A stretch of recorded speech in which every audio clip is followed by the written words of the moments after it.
This is your Pain Game podcast, where we talk about the game of living in and with chronic pain and trauma, getting to the heart of how to heal. I am your host, Lindsay Soprano. On this show, I plan on discussing with doctors, chronic pain patients, holistic practitioners, loved ones, and anybody that is interested in having their voice heard in the chronic pain and trauma world that we live in.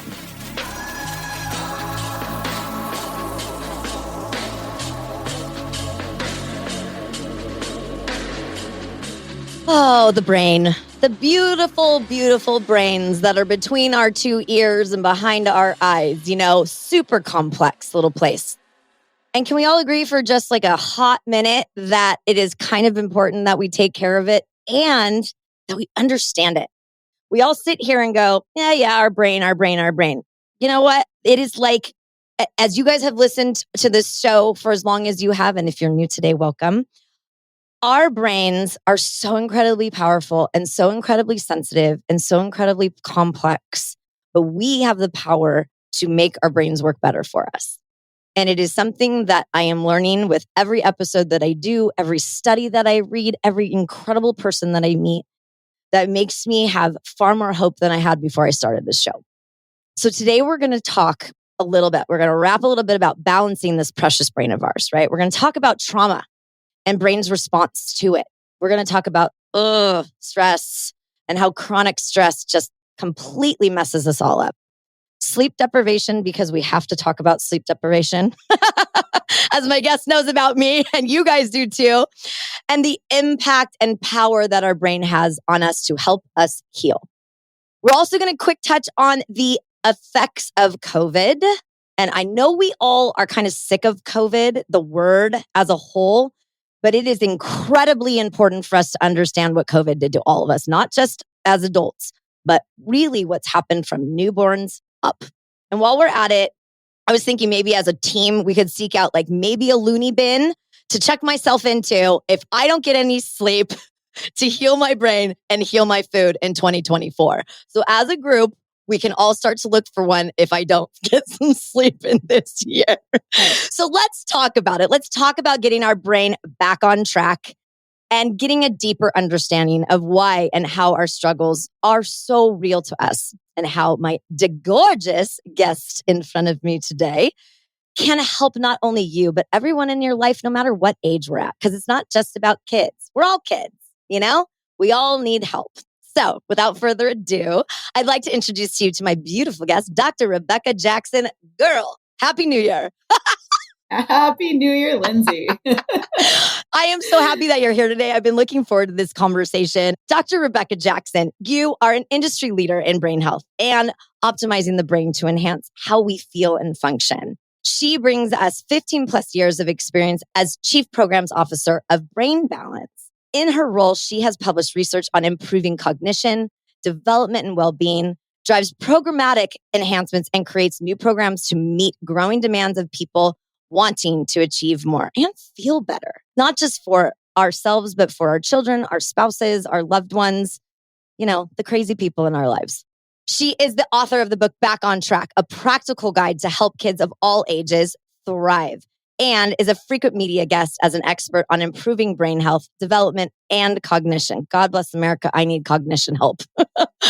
Her work has been featured in Mayo Clinic Press, Forbes, Psych Central, Business Insider, and more. And she has appeared, I'm exhausted, on both local and national news shows, such as The Doctor Show and NBC's Nightly News. So welcome. I'm rolling out the red carpet for you, babe. Are you pooped listening to all the things that you do? And that's just like the cusp. Well, no, I'm so excited to be here. And I always tell people when it comes to the brain, the more I learn, the more I feel like I know nothing. I feel like I'm at like a kindergarten level for what's out there because there's so much to it. And as you said, the brain is powerful, it's sensitive, but it's also resilient. And so that's what we're going to get to talk about today is understanding what can we do to build that resilience and tap into that power so we all feel and function our best. Yeah, and resilience is such a great word that you chose because it's mission critical for us to understand that it is resilient. It's like, they say that our liver can, regenerate. That's what we're all hoping for. That's our New Year's resolution for everyone. Can our livers regenerate themselves? With Dr. Rebecca Jackson, we just changed the episode. So let's get into boy, it. I'm in trouble. Yeah, I know, me too. Let's get into it. So talk to us. Yeah. Well, the first time I met you, Lindsay, I feel like our challenge is to not have this be a 3-hour episode. 100%. And it's so interesting in talking to you because you've lived so much personally, where so much has personally impacted your life and your health, which directly impacts your brain. So you're living the reality of when there's impact to your brain, whether it's chronic stress, whether it's trauma. These things all have a very, very real impact. And I think, there's so many things that we minimize in life, but it's real and understanding that. But then to me, it's always, where do we go forward from here? So we know it's real. We know there's an impact, but the empowering part, the exciting part is knowing that there is a path forward.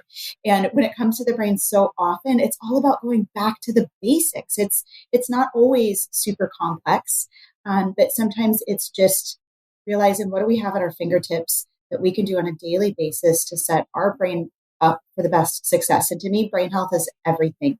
It's our mood, it's our cognition, it's how we function. Brain health is our mental health, as well as our physical health and well-being. For sure. And I think one of the things that is for me with my brain, and I can only speak to mine, and it is a wackadoo place to live in, guys, is I really struggle. And we talked about this. I've had 6 concussions. We'll just start there. So, and I do not play for the NFL. Thank God. But, it's one of the things that I really struggle with, because even though I consider myself to be a fairly bright human being, I am funny, I'm lighthearted, I show up, I do all of these things. I have no idea what I would actually be like if my brain was functioning the way it's supposed to. I'm pretty sure I'd be a Nobel Peace Prize winner. There are so many things that I feel like I would be. I'd be Gwen Stefani or Madonna, no, I don't want to be Madonna. She's putting fake things in her body. No, but you know what I mean? Like it's really unbelievable how foggy I have gotten over the years. And it's just been a little tingle in the back of my brainstem here. And there's been like, whoa, am I on a boat? Like there's so many weird things that happen. And over time, they've been so small, but now they've just gotten bigger and bigger and bigger. And so now here we are trying to fix the brain. Well, and concussion is such an interesting world. And one of the mind bombs for me when I was, this is attending a international brain convention. This was right before COVID. And they were talking about how all the research on concussion has been on males, not on females. And the conversation was all around understanding, why is it that there can be what is perceived as a mild concussion that has major lasting impacts, but then sometimes there's a major concussion that has mild lasting impacts. And one of the things that they're finding is that as a female, when the concussion occurs throughout your monthly cycle, has an impact on the severity. How nuts is that? And I'm not the expert of that, so I can't tell you what time of the month is good or bad for concussion. But as females, we're constantly cycling. So we've got different levels of inflammation. We've got different levels of hormones activated at different times during the month. And they're finding that impacts the brain. So the fact that you're a female with 6 concussions might have compounded your challenges. Yeah. And it's not like one goes away. They just, to use your term, it's compounded on top of the other one. And one was a little bit more severe than the next one, or one was more than the first one. I mean, it's just, and all very different, and all different sides of my head. So it came from, I had front of my head, jaw, back of my head, back, front of my head again. So, you think about it all, and 2 of them, both of my eyes. So you're thinking like, oh my God, this poor brain of mine feels like soup. I always say it feels like somebody's like whisking their eggs to get ready to cook them. And it's just this like porridge feeling, almost like I'm drunk. And in fact, in our meet and greet, you mentioned we talked about sleep deprivation, and how I believe, and correct me if I'm wrong, if you said 1 day of sleep deprivation makes you feel, it makes you feel like you are drunk. So this is a study from Cambridge Brain Sciences. So they're leaders in cognitive assessments, and they did the study looking at sleep. And what they found was sleep deprivation for your cognitive abilities is equivalent to being mildly intoxicated. So I remember that as a brand new mom, sleep deprivation a couple months into things. And I remember saying to my husband, I shouldn't drive a car right now. I don't feel okay. Yeah. And as it turns out, I was exactly right. I would have passed if it was a, blow on the Sure. thing. There was no alcohol in my blood, but sleep deprivation is the equivalent of cognitively being intoxicated. So I've been So it makes it intoxicated since harder I to, was 9. yeah, without the buzz. What a bummer. Yeah. But Yeah. what it caused was over time a different kind of buzz. And it's one that I didn't know at 9 years old. I certainly didn't know up until probably about 2 years ago. And I look back and I'm like, my parents were amazing. My mom and my stepdad. Where the hell were you during all of that? Right? Well, it's the 80s. Our parents didn't think anything was going on. So with sleep and that deprivation, I mean, obviously we're not going to cure sleep deprivation here on this episode. So we've talked about sleep deprivation. So what are we doing now to move us into the next stage of our episode here is the development from such a young age and that importance of how we start to develop and why that is so important and how it doesn't like stop for starters. Because I was like, oh yeah, well, like your book says, you don't just like stop developing. I'm developing right now as we're talking, all the development from coordination, our sensory, our fine motor skills, our attention, relationships, communication, I mean, all of those things, and how COVID came in and kind of screwed a little bit of that up for us. Yeah, I mean, there's so much to unpack here, but you're absolutely right. Where development begins in utero and it doesn't stop. We think about development as childhood, but the World Health Organization did a position paper in 2022 talking about brain health and what constitutes brain health and what are the detriments of brain health. And one of the detriments of brain health is considered development. If your development as a child wasn't on track, that is a detriment to your adult brain health. The good news in that statement is that the brain can change at any age. And this is the beauty of the era that we're in is we get to be empowered to do things to improve our brain. We can continue the development that maybe didn't happen when it was supposed to. So it's never too late to change the brain. I'm always a big fan of the sooner we get things in place, the better. Sure. But there's, you never give up hope. There's always still an opportunity to change things. And, to tie this back into sleep, it's so easy as a parent to look at the challenge in your child and think of it as, my child isn't sleeping well. I have to hold them to nap. They're up multiple times a night and they're 2 years old. I thought they were going to outgrow it by now. So it's easy to look at that as a sleep problem. Or if they're melting down all the time and tantruming, it's easy to look at that as a behavior problem. Right. But brain health underlies all of that. And so when we think about development and how your development contributes to sleep, when an infant is born, their nervous system is in fight or flight. The baby comes out kicking, screaming, crying, rapid heartbeat, shallow breathing. And then over time, as they develop, they go from this predominant fight or flight state. And the more the nervous system develops, what becomes predominant is our calm mechanism. So as adults, we should be calm and relaxed the vast majority of the time. And we should only go into fight or flight when we're really angry, really emotional, really scared, really upset. It's the extremes. But what happens with our kids is if there's immaturity in the development of their brain and body, they're going to be at a higher fight or flight level. That disrupts sleep. That disrupts food digestion. It disrupts their ability to stay calm and regulated. So a red flag early on is if we have a child that isn't able to fall asleep and stay asleep throughout the night, a child that isn't able to nap, where they're napping in 20-minute increments at most, and you have to hold them the whole time. Those are red flags that nervous system is in fight or flight.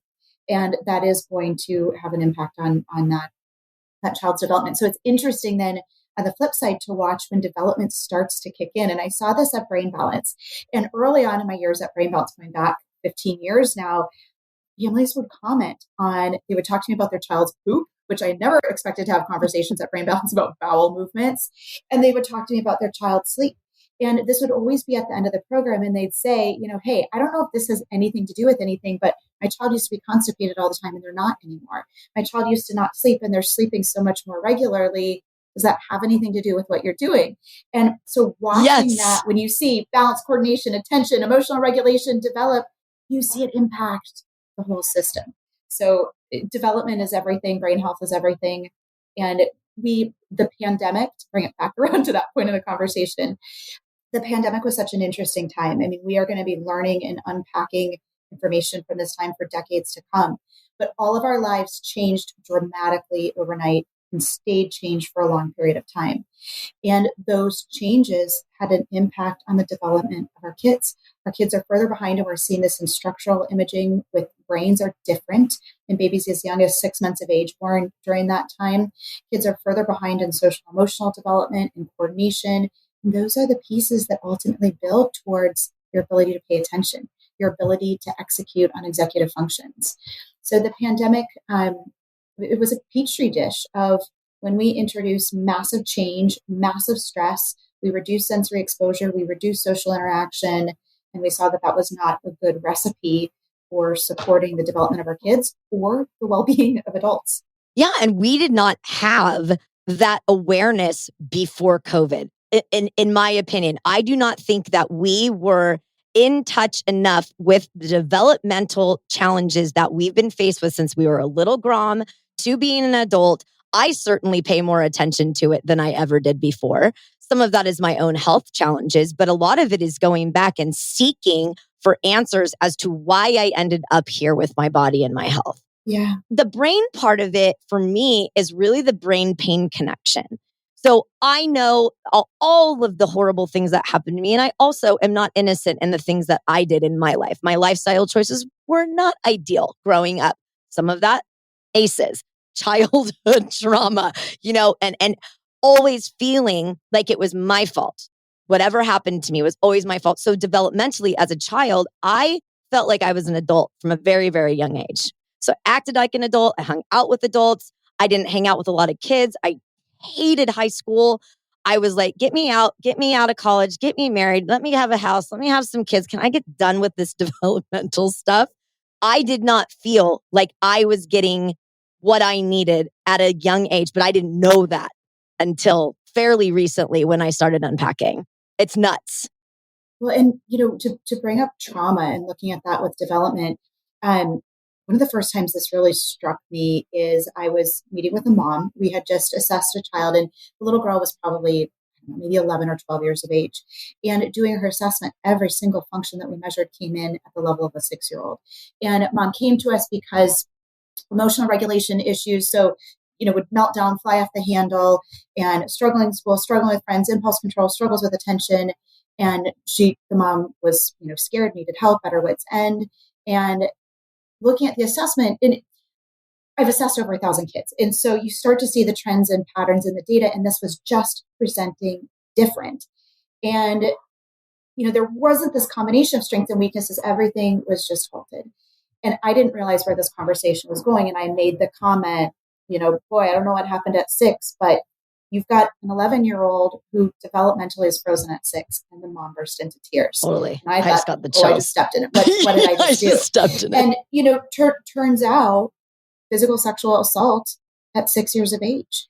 And I saw it in the data. I saw where her body continued to grow. She had just gotten her period. So we have this child who's so socially, emotionally immature, who's now having to deal with menstruation, which I don't know why this is the second time I'm bringing up menstruation in one short conversation. I mean, maybe let's bring it up 3 or 4 more times. I don't care. Yeah, we're on a roll. But so just seeing that play out in the data and having this child sit in front of me of trauma froze several aspects of her development. And they had been working with, counselors and therapists and had a team of people working with them to address what they knew needed to be addressed. But then it was so fascinating to then watch. So she did the Brain Balance program, and doing the exercises and activities that target and strengthen networks and pathways in the brain, she was able to develop past that. And by developing past that, she was able to continue to work through then more with her therapist. It doesn't make the trauma go away, but to sort of, I think of it as unlocking that frozen aspect in the brain. And we know, when it comes to trauma, it impacts the brain on multiple levels. But one of the things that happens is it changes our sensory perception. And sensory perception is everything. It is how we experience the world. Yeah. For all of us, if we're coming into a new or unknown situation, our senses go on high alert. We're scanning the environment, trying to decide, is this safe? Is this okay? What should I expect? Then once we realize, okay, this is, let's say I'm going to a friend's house for the first time. I've never been. I'm taking it all in. I see that I'm safe. I'm calm, relaxed. Now I can focus and enjoy. When trauma has occurred, the brain is focused or functioning in that hyper vigilant sensory processing state because the brain doesn't know what it can trust. And so I look at an environment, I think it's safe, but I thought it was safe before, and it turns out it wasn't. And so your brain is in this hyper vigilant state where, and that is an incredibly draining, fatiguing place to be. When we're on that high alert, it takes a lot of resources from the brain because you're processing more information. A mature, calm brain filters information. So right now, as I'm talking to you, I'm ignoring my kids in the other room, the dog that just ran by outside. I can block out everything that's irrelevant so that I'm only focusing on what I see and hear from you. With a trauma history, the brain isn't able to filter. It doesn't know how to identify what's important and what's unimportant. So think about a child sitting in a classroom and there's all the things all over the walls and the teacher's talking and the kids are talking next to them and there's a bird flying by the window and that brain doesn't know how to prioritize information. And now that child isn't keeping up, doesn't know the directions to do the homework assignment, can't remember what the teacher asked them to do because the brain hasn't prioritized. And then we get mad saying, hey, you weren't paying attention, you weren't listening, why didn't you do that? And it can go back to something as simple as trauma that changed the way the brain is taking in sensory information. So it changes your perception. If I've got disruption or dysregulation in my senses, it can look like I'm lying, like I'm not trying, like I didn't pay attention, when it could be my reality, but maybe I'm not taking in information and processing it accurately. So then what I'm retrieving and what I'm depending on is inaccurate, but it's my truth. Everybody just take a deep breath on that one, okay? I hope everybody is parked and not driving a vehicle, because some people may have just driven off of the road, including myself. I'm glad I'm in my chair in my studio. But as I read your book and as I'm listening to you speak, as everybody knows that listens to me and knows me, I am highly emotional. I'm a huge empath. And one of the things that I do is I cry a lot. I literally have one tissue in my house right now. So Rebecca and I were like, we gotta save it and use that. But it makes me sad hearing what you just talked about and I want to talk about what trauma actually is, because it doesn't necessarily mean that you had to be sexually assaulted. It doesn't mean that you had a drunk alcoholic father who beat the crap out of you. It doesn't have to be that. It could have been a car accident. It could have been left at school every single day because your dad didn't pick you up, or your dad didn't show up because he just didn't show up for anything to pick you up on his weekend. Or, there's so many things. Moving is traumatic to kids, moving them from school to school. I mean, the list goes on and on with trauma. And so what I think, trauma gets such a bad rap, which it should. But I think when people hear the word trauma, they process it like, oh, well, geez, I don't want to talk to her about that because I'm uncomfortable talking about what her dad did to her, or whatever that might be. But for me, it could be all kinds of different things to everybody. And for me, like with my pain stuff, I always say pain is pain is pain. You could experience the exact same thing as me and not have any effect whatsoever. It would be like, just like it's Sunday. For me, it could just totally derail me. And part of the problem that I have with my emotion side is I care so much. I'm a people pleaser. A lot of that stems from the T word, big and little. I think they're all big. I don't know why, but there has to be a scale. Just don't like scales on anything in that regard. But I really, really, really struggle with that sensory that you were talking about and the emotion behind it, because I can get emotional about anything. Drop a pen on the floor, world's coming to an end. Or get in a car accident, crash a Tesla. Yes, another Tesla off the road, right? So I process things that happen around me a little bit differently than I think others do. Some of that's neurodiversity within myself. And there's so many things. And that's the case because it's so complex, which is how I started the episode. We are such complex individuals. We are each our own person. And when we have parents that put their stuff on us and we don't think that we're necessarily performing the way that we're supposed to, I had that in my household, a little bit of the perfectionism. We take things so personal and we get so emotionally involved, and then it just goes into all of our lifestyle and all the things that we do. And we have such a hard time focusing, and we have such a hard time understanding why that got us so riled up, or our patience level is so low where like that should not be something that I should be getting upset about. There are so many things within that, in that world, that realm, that I struggle with on the daily. Is it all from trauma? No. Is some of it from trauma? Sure. Some of it's life, some of it's being a woman because we take on the world. Well, your face just nailed that one. So true. Well, and Lindsay, a couple of things from what you just said, 100%. Trauma is trauma is trauma, and your trauma never compared to somebody else's. Never. Because it's so easy to say, oh my gosh, what you went through is so much more than what another person's trauma is. It's all relevant to you and nobody else. And if it impacted your brain, it impacted your brain, whether or not you think it should have or shouldn't have.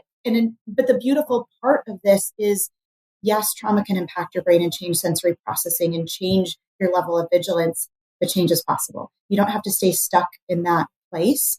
And it's knowing how to exercise and engage and mature those aspects of the brain to rebuild a threshold, to rebuild tolerance, to allow your sensory system to be able to relax and to be able to identify what's important and relevant information, so you're not having to process everything. And I have to say, never apologize for the tears. This is another one of my, I learned some nugget of information that just blows my mind. Tears helps to balance and regulate our hormones and our emotions. You cry, that's your body's natural way to regulate and to reset you. So you're crying to reset to homeostasis. So let the tears come out. Well, geez Louise, man, because I cry all the time. How am I not regulated?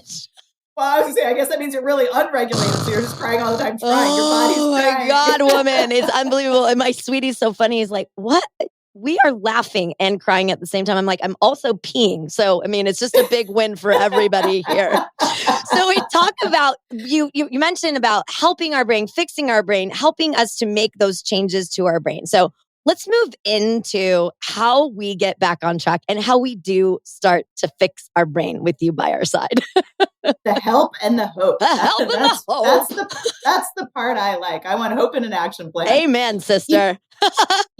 Again, one of my mind bombs that I just loved, what I learned is, and we get to use this. So we have 3 primary sensory pathways, and these 3 primary sensory pathways contribute to the maturation of our emotional circuitry. Our sensory system contributes to our emotional regulation. So when we do sensory processing and we're using these 3 primary sensory pathways, it helps regulate our mood and emotions. So in knowing, so these 3 primary sensory pathways, they're light, they're touch, and they're sound. And the brain loves to do things together. So it's not about getting light stimulation and then at a separate time getting sound stimulation. It's working these systems together, because our brain is never doing these things in isolation. While you and I are talking, we're watching, we're listening, we're blocking out distractions. I'm not blocking out distractions. I'm literally forcing myself to not hear the dog, not hear the gardener. A trash truck just went by. My sweetie just walked in and out of the garage 17 times. My dogs have been barking. I'm like, the fact that I'm able to focus right now is unbelievable. Yeah. But I've been doing, when you said earlier, like you've been able to do all of that, I have been literally doing everything in my power to not think about anything but you. Yeah. Well, and think how exhausting that is. You do it and you do a remarkable job of it, and then you crash at the end because it takes more resources for you, because you're, and so that's where, so starting with sensory stimulation, if you're only in your house, and this is what we saw throughout COVID, if you're only in your house all day, it's the same sensory input all the time. Yeah. If you're barefoot, it's the same carpet and hardwood floor. It's your house smells the same every day. So it's so important that we're getting a variety of sensory exposure. And so simple things like being barefoot when you're going outside, going to a different market where there's fish smells and different food smells. And it's then getting those exposures, doing it repeatedly. So the first time you do something new, the brain's on high alert because it doesn't know what it is. It doesn't know what's important. But then you do that same thing over and over again, and the brain starts to strengthen those pathways. And the brain says, hey, I know this environment. I know it's important. I know it's not important. And so it's finding ways to provide different sensory input and different sensory stimulation than what you're used to. Find new and different, and then repeat it. And, a great example to give you the power of your sensory system is if you think back to, you were just on vacation. If you were to think back and describe a memory from vacation, think about one of your favorite memories, and whether you want to share it publicly or not. Instantly, I know my favorite. Okay, so if you're willing to share that memory. I will, because my sweetie is hysterical. And I was sick in Cancun because we went away for 10 days and we got sick, both of us, which of course happens because we work. And then we finally go and we're like, and we collapsed, both of us. But I dared him. I'm not going to tell you what I dared him or what I told him that I would give him if he did what I told him. That's for a different kind of show. Anyway, I'm like, I dare you to go out there on the beach right now, because there's a bunch of girls out there dancing and there was a guy in like a tutu and glitter all over. And I said, I want you to go join the circle and start dancing. And this guy went out and he starts dancing. He has no coordination. He cannot dance. He's a little bit older than me. And so it's really funny watching him. He just doesn't care. Like, he doesn't care. I could tell him to dress up like a woman and like go through Costco and he'd be like, bring it, you know? But this video, I've watched it like 150 times. It brings me so much joy. It was like the best 15, 30 seconds of our trip. I love it. Yeah. Well, and think back. You can picture it vividly. You can hear it in your mind. The smell of like the suntan lotion that was everywhere. It smelled like pineapple. Yeah. Our whole thing is pineapples and pina coladas. It's kind of our thing. Our song is the pina colada song. That's a whole different topic. But yeah, like for sure the sensory side of it. At the sand, which I couldn't walk on because of my tootsies, but watching other people in the sand and dancing and the heat and the wind and the clouds and all of it. And your senses form your memories. And so it's why if somebody walks by with perfume, you can instantly be brought back to spending time with your grandmother who passed away 20 years ago. Our sensory system is so powerful. It's what contributes to our memory. So as we expand our sensory processing and perception and our sensory experiences, it's building memories. It builds our perception and processing. And for our kids, if there's any sensory dysregulation or disruption, this is attention, this is learning, this is socialization. If I'm having a conversation and I'm not sure what you just said, I'm going to be less likely to want to engage. I don't want to have to ask what over and over again. So I can't stress enough the power of our sensory system. And I see parents minimize it. I see parents say, oh, he's just a sensory kid, but he's so smart, they'll be fine. Or, oh yeah, they just don't like to get their hands dirty. It's nothing to panic about, but knowledge and information is power. If you see any dysregulation in senses at any age, there's opportunity to strengthen that and improve it. And I see so often with auditory processing, if you're not processing what you're hearing auditorily, this can look like poor behavior, like poor attention, struggling to learn, when it could be just as simple as the brain isn't taking in auditory information as mature and accurately as it should. So the goal is then to make the brain stronger, faster, and more efficient. So you're able to capture more information accurately so that you can then turn around and apply it. And so within your program, you do all of these different types of sensory strengthening exercises and all of that. Okay, so that we did number 1. What's number 2? I forget what number 2 question is. Take me back. No, you said. Oh, I said there's 2 things. There were 3. The 3 primary sensory pathways. Yes. Thank you. Light, sound, and touch. Okay, so yes. Touch is great. Think massage, think vibratory stimulation. You're taking me down another road with vibrators right now, okay? It's not that kind of show. We've established that. Well, it is that kind of show. Today's not supposed to be. No, it's fine. So, okay. So when you talk about light and sound and touch, right? For me, like, I'm crazy sensitive to all of those things. Like light, like normally, like right now I've got light on in the studio, but it's facing the wall. And when no one's in here, I work in the dark. And I always have sunglasses on when I'm outside, sometimes when I'm sitting in a restaurant. And then sound, I'm like, oh my gosh, like, why is everything so loud? And so I feel like I'm always overstimulated. I'm always in fight or flight. I feel things more than I should, or I don't feel things enough.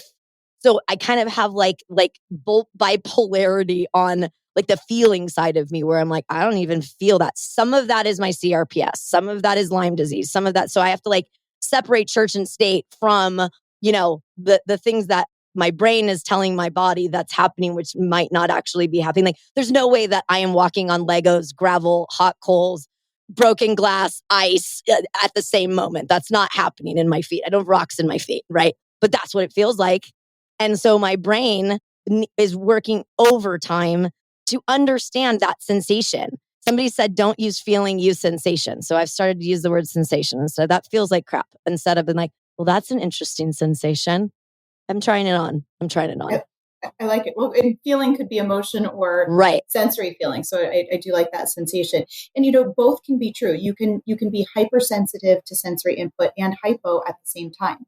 So there can be things where you're hypersensitive to sound, but maybe don't feel deep pressure. So it just depends on which pathways are involved. And everything that you're describing, your brain is on high alert. It is on. So you're again that hypervigilance to sensing everything. And again, that's going to be incredibly exhausting and fatiguing to the brain. So when it comes to light, there's two different aspects. There's how much light your pupil takes in. So how sensitive are you to light? And then there's processing differences in light. And so a great way to get light stimulation is something as simple as wearing blue safety glasses. So you can get them on Amazon for like $1.99. And that's just giving your brain different input, different information. And it's just a way to kind of wake up your brain and exercise different pathways. And especially we know blue light is great first thing in the morning. It signals to your brain it's time to wake up. It's kind of replicating blue skies and sunlight.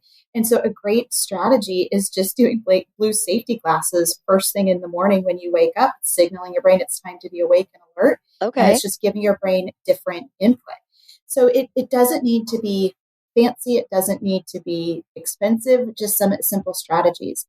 I love it. Okay. So we work on, so when we come to brain balance, what are we expecting out of you guys? Like, what are we going in and going, hey, okay, I've got a kid or I've got myself, because you don't just work with children at Brain Balance. Your specialty is in children more so, right?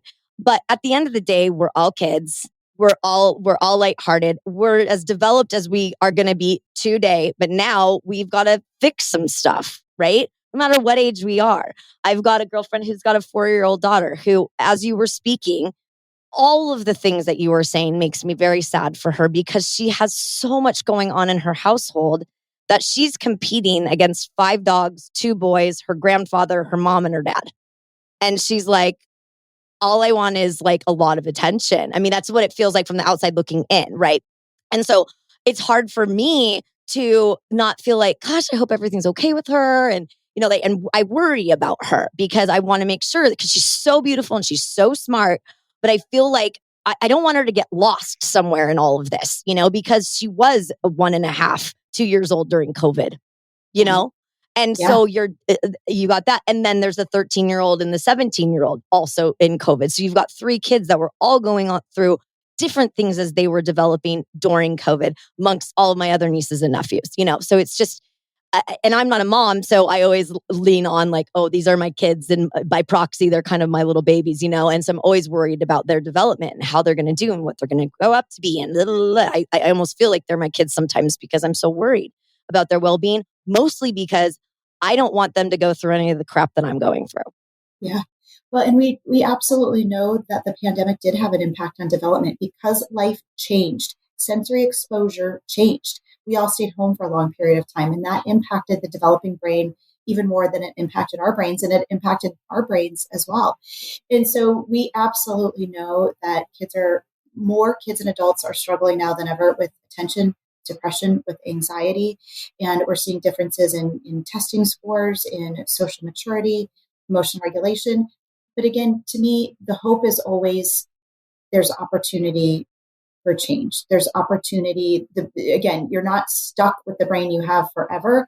It's what you have today. And there's a path forward that of being able to target and exercise specific areas of the brain. You can build the brain so it's stronger, faster, more efficient, which means you're able to pay attention longer, block out distractions better, manage your emotions and regulate your emotions more consistently.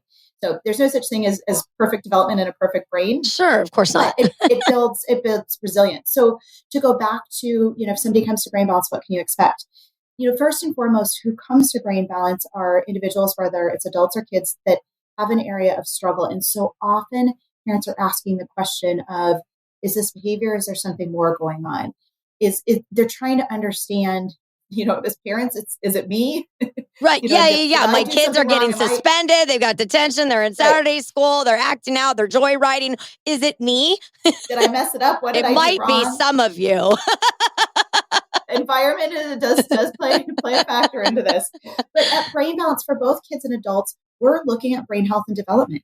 Is your brain functioning at optimal, or is there opportunity for things to be better? And what we know, we look at a lot of developmental aspects for, especially when we're assessing kids, is to say, okay, we've got a 10-year-old that's struggling with attention, focus, learning, and behavior. And we start to do an assessment, and this 10-year-old might be 12 years of age on some things that we measure, and might be 6 years of age on other things that we measure. So then we've got this conundrum. We've got these inconsistencies of skills and behaviors, which then in real life might look like a kid with amazing memory that melts down when he gets frustrated, that can pull it together and get his homework done one day, but then doesn't get it turned in the next. So we start to see these inconsistencies. And you've got data points to support data that. Points. The data paints a picture for us, and it resonates with parents where they're like, oh my gosh, no wonder why. And they'll say to us, I've got a child 2 years younger, but yet sometimes they seem older. This makes so much sense. And I love that aha moment for a parent of, sometimes it's not always the parent. Some kids are harder to parent than others. And when we've got a 10-year-old that we're putting 10-year-old expectations on, but might have aspects of development in line with the 6-year-old, that is going to take a lot more work. I'm going to have to say, a 6-year-old, I can't say, go up, brush your teeth, lay out your clothes for tomorrow, pack your school bag, and then come say goodnight. 6-year-old, I've got to one step at a time. Go brush your teeth. Did you brush your teeth? Now let's do your clothes for tomorrow. Versus an older child can do those things. So to me, it's providing an understanding to parents of here's why you're seeing what you're seeing. And then here's the action plan of how we close that developmental gap so that you've got a 10-year-old that's able to function like a 10-year-old. And to put this into perspective, what we know about ADHD is with ADHD, there's aspects of brain function that are about 30% behind their peers. So if I have a 10-year-old with ADHD, that means some aspects of development are going to be in line with a 7-year-old. So what that looks like is if I had a second grader sitting in a fifth grade classroom, and I'm asking them to interact with the fifth graders and pay attention as long as the fifth graders do, and function at a fifth grade level. And so when we have expectations that are higher than what a child's able to accomplish, there's frustration on both sides. Both sides, for sure. Yeah. For sure. My parents didn't have a problem with me and my clothing. I had all of my outfits color coordinated and organized Monday through Sunday, laid out with 2 other options per day labeled. Whoa. That was some serious Sunday night prep work. This is me at 9, 10, 11, 12, 13, where I'm moving my furniture from one side of the room to another in the middle of the night. My parents walk in. I'm like, don't have anything else to do. What are you guys up to? Leave me alone. I'm busy here. I'm painting. I was painting my ceilings. I was painting my walls. My parents were like, just keep it in these 4 walls in the ceiling. All right. Like that is just what I did to cope with what I call busy brain disorder. In fact, my family calls it busy brain disorder, anxiety, insomnia, depression, all of those things at such a young age, and not being able to process what that was or understand it. I'm just now starting to figure out what the heck was going on. How are my parents? Like, well, we'll just give her some whiskey and honey and hope for the best. Didn't work out as planned. not the strategy I'd recommend, as a matter of fact. It's not. I know. But apparently that's a good tool in the 80s. Yeah. Well, hey. Well, and then, when we think about, that's what we see with kids, and with adults, the adults that we work with, whether or not they're diagnosed with ADHD or struggle with executive function, we work with a lot of individuals struggling with anxiety, and it all comes down to brain health. It's how your brain takes in, processes, and reacts to information. And so if we can, again, make a brain that's stronger, faster, more efficient, we process that information more accurately. It doesn't drain as much energy, and we see greater success with productivity. And we haven't been working with adults as long. And so our data and studies on that is newer than with the kids. But adults are self-reporting improvements anywhere from like 36 to 49% in improvements in attention, and productivity, and organization, reduction in anxiety. So some really, it's no one silver bullet, but it's some really meaningful changes that aren't coming with the side effects of medication, or aren't Thank you just for saying helping that. when you remember to take the medication and then you're back to the same place. And to be clear, there's a time and a place. Everybody needs to do what works for them. But all too often, if it hasn't done the trick, parents and adults don't know what else is available and don't know what else to do. So I think it's so important that people know that there are tools out there, such as programs like Brain Balance, my book Back on Track, that can empower you to lead and create change. Yeah, and get back on track or get on a track. Yeah. I guess back on track is hopeful. Sometimes I feel like I'm derailed. Yeah. And you're like, oh my God, how am I going to get this caboose going? Like sometimes it takes a lot to get this train moving in the morning. You know, a lot of those reasons is pain and insomnia because I'm up all night. I was up before I lived in pain, right? Now you add the pain component to it. And it's like I told my sweetie this morning, we were up really, really early. And he was like, how did you sleep last night? I'm like, why do you ask this question every morning? Why do you do this? It's just torture. Right. You're like, let's what do you think the answer is? If I slept well, I'll tell you. If That's exactly right. It's bad. Yeah. Well, and so let's look at the impact that has on you, though, Lindsay. So I start my day with that question instead of, hey, let's make it a good day. You're starting with a negative. But then look at, I think about each day we wake up and picture each morning you wake up and I've handed you $101 bill. So you wake up and you've got $100 to spend for the day. That's what I think of as our attentional resources. But then when you're in chronic pain, you just woke up and now instead of $100 every day, you've got $70 to spend every day. And if you didn't sleep well, now you're down another $10 or $20. So no matter how brilliant your brain is, you've got an uphill battle when you're in pain. Stress is another thing. When we're facing times of stress or when we're facing times of change, that drains the resources from our brain. So when we think about trauma, again, it's going to drain resources. There's all these things that take away from our abilities.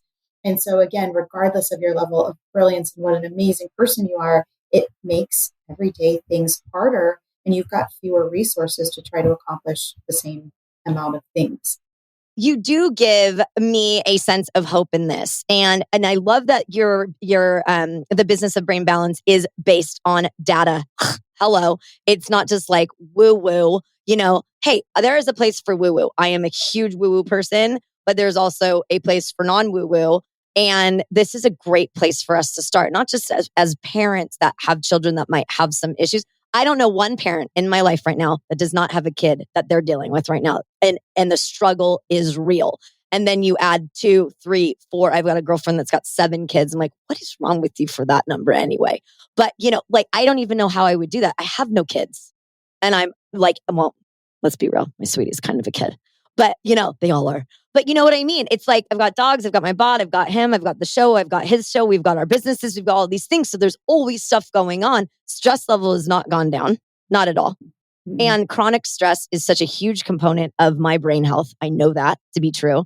And I've been making some pretty good sweeping changes though on stress reduction. And I did them like fairly recently and fairly quick. I put up more boundaries in Q4 of 2023 than I've done in my entire life. I'm like, nope. The word no is incredibly powerful.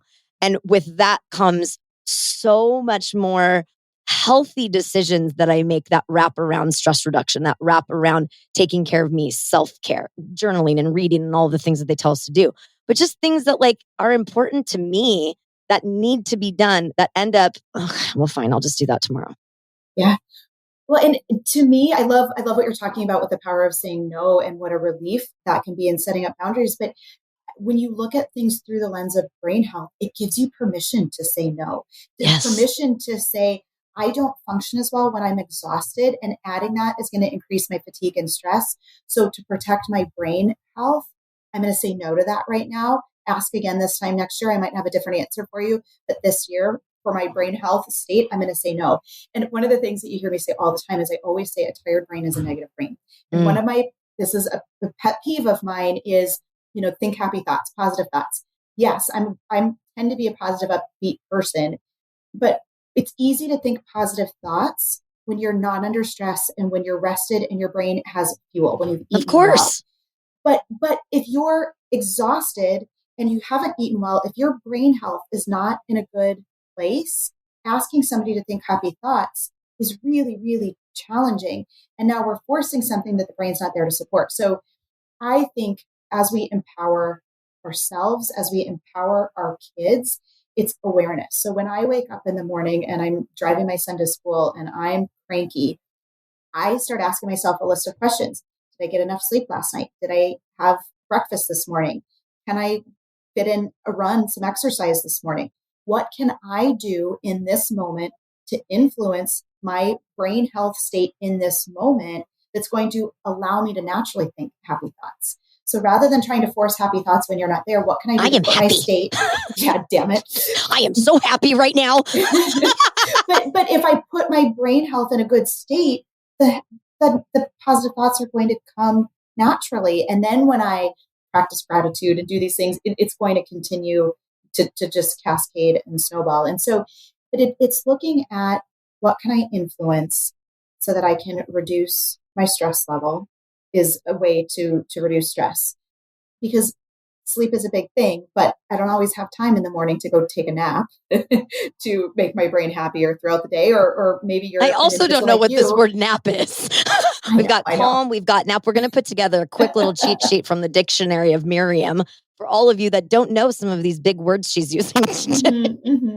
Ideal which state, is very right? sad. It is very sad because the calming thing, I don't know. I don't even know this word. Like, even when I spend money to go to like a day spa for the day, I cannot wait to get out of there. I am like, I have so much to do, which is ridiculous. Like, give yourself the opportunity to relax and to de-stress. And that's one of the reasons why normally when we travel, we do like go hard. Like, we'll go to Italy and we are there the entire time. I'm in my wheelchair doing like the Colosseum over like, hundreds of years old cobblestones, But this year we were like, you know what? Let's just go and do nothing. We had no plans, which I'm a super planner, OCD, all of it. And we had no plans. The only thing we had was an airline ticket and a ride to and from the resort.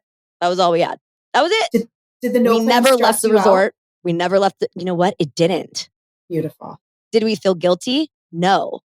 And that was weird because I was expecting my brain to be on fire, all crazy out about I wasn't working on the show, I wasn't doing this, what are all the things that Lindsay's not doing right now? Instead, I was like, what are all the things that Lindsay's not doing right now?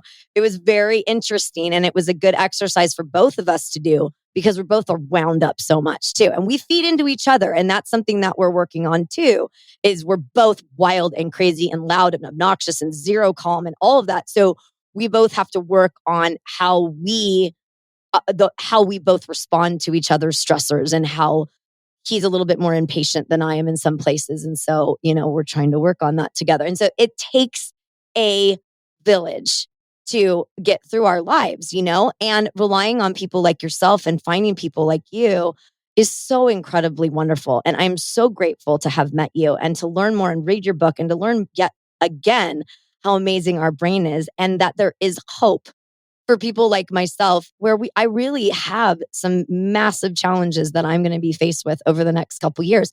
But I know that now, and I've accepted it. And now I'm like, it's go time, baby. Yeah.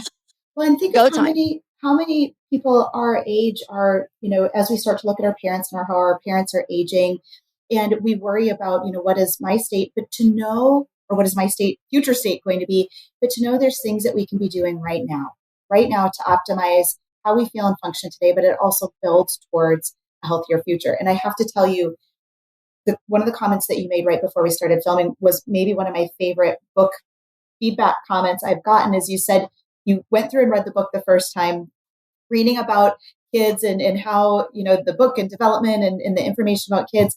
And then you went back and read it a second time and you read it for yourself. I read it as a kid. You saw yourself and how you saw things in yourself as a middle schooler of areas that were impacted, and saw how those things are impacting you now today, how development as a child impacts us now. But again, This is where the brain can change at any age. And so having an understanding of what areas are off track gives us the power and the guidance. It's directional. If we know where there's a deficit or a challenge, then it gives us a directional guidance of what can we do to support that. And all too often, what I see people jump to is practicing what they're deficient in. If that was going to do the trick, you wouldn't need to practice it. If you're a child or if you're an adult who struggles with attention, you've been practicing attention your whole life. You've got an Academy Award in that. Okay. Right. Right. Yeah. If practicing attention was going to improve attention, you wouldn't need help with attention. Yeah. It's foundational development. It's our sensory system. It's all of those pieces that culminate in attention. So we need to go back and fill in those brain health gaps, fill in those developmental gaps that lead naturally to enhanced attention. So to me, whether, we're talking about an 80-year-old, a 6-year-old, a 40-year-old, or a 12-year-old, or a 2-year-old, it all comes back to development. What can we do to optimize development every step of the way so that you get to benefit for the lifespan from that healthy brain and healthy development?